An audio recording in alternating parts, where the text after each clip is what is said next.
Американците се загрижени. Нивните автомобили стануваат се постари. Според статистичките податоци, просечната старост на возниот парк во моментов изнесува 12,2 години, што е за година и пол повеќе отколку пред една деценија.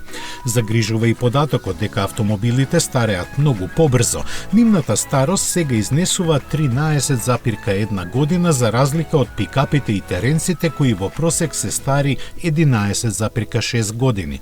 Статистиката уште вели и дека овие бројки во 2015 и 2016 година биле изедначени.